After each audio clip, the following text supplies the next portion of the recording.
Welcome to our channel Flavors to Families.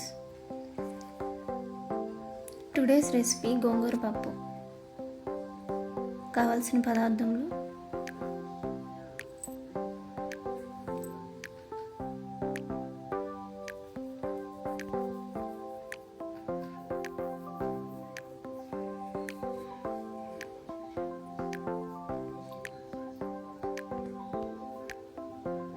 ఇప్పుడు కందిపప్పును దోరగా వేయించుకొని పక్కన పెట్టుకోవాలి.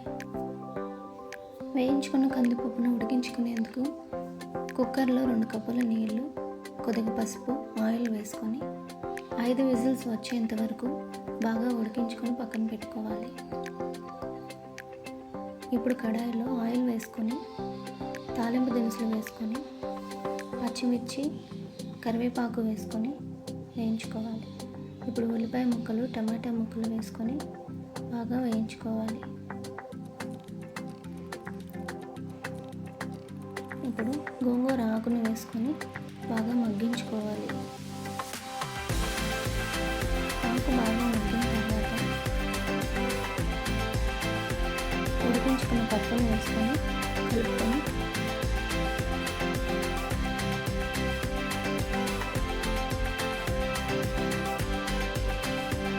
3 నిమిషాల తర్వాత తగినంత ఉప్పు, కారం, ధనియాల పొడి వేసుకొని బాగా కలుపుకోవాలి. 2 నిమిషాలు బాగా ఉడికించుకొని